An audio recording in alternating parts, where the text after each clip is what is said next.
Wij van Kikker TV hebben van Rabobank Stimuleringsfonds een royale gift gekregen. Maar wat is het Stimuleringsfonds en wie krijgt nog meer geld?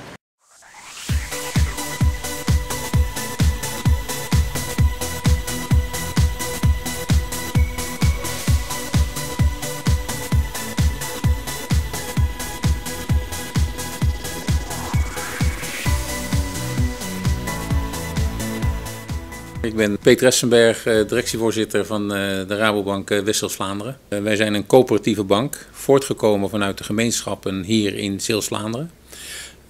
Je moet je voorstellen dat er ooit, weet ik veel, misschien wel 15 banken waren. Uiteindelijk is dat één bank geworden, dat is de Rabobank West-Zeeuws-Vlaanderen. Omdat wij bankieren in het werkgebied waar onze klanten ook vandaan komen, vinden wij dat we ook iets terug moeten doen naar die klanten.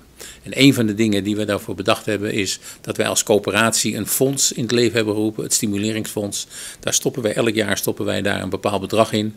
En verenigingen, stichtingen, anderen kunnen een beroep op ons doen om te kijken of wij stimulerend bezig kunnen zijn voor dat soort instanties.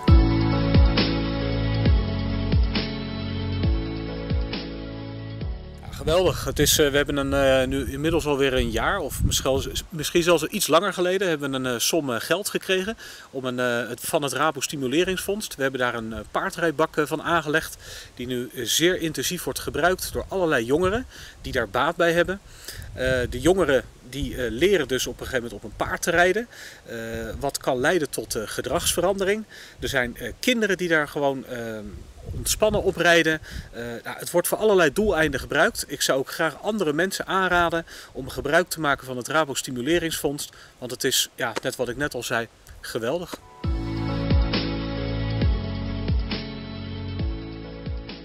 Ik ben Esther van Strien en ik werk bij de Rabobank West-Zeeuws-Vlaanderen. En ik ben als adviseur verbonden aan het Stimuleringsfonds.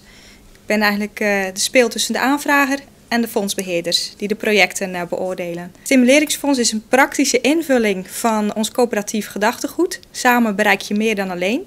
Meer dan 100 jaar geleden waren er arme boeren die een coöperatie oprichten en elkaar hielpen en daardoor financieel zelfstandig werden. Het Stimuleringsfonds van nu werkt eigenlijk net zo.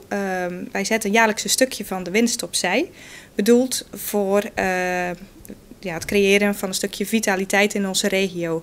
Projecten die niet van de grond komen, kunnen wij een stimulans geven in geldelijke zin, maar ook met kennisoverdracht, waardoor ook meerdere partijen zullen bijdragen aan dat project. Ja, dat is een fantastisch initiatief van de Rabobank. De Rabobank zegt dat ze midden in de samenleving staat en dat is ook zo. Op deze manier helpen ze, zeg maar, nieuwe initiatieven die er in de regio zijn. Die helpen ze om snel van de kant af te kunnen komen.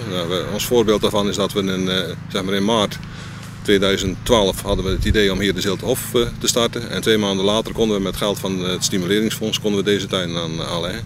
Als mensen goede plannen hebben, zou ik zeker zeggen van ga even langs met het Rabo Stimuleringsfonds.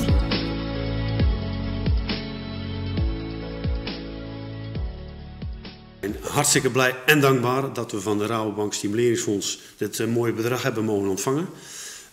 Wij merken dus dat het ook deuren opent bij andere ondernemingen of bij andere sponsoren, waardoor je met de Rabobank binnenkomt, dat je nieuwe dingen makkelijker kunt realiseren. En wij kunnen ook van harte aanbevelen aan andere instanties die maatschappelijk bezig zijn om bij de Rabobank aan te kloppen, want ik denk dat dat een hartstikke goed adres is om zulke soort dingen voor elkaar te kunnen krijgen.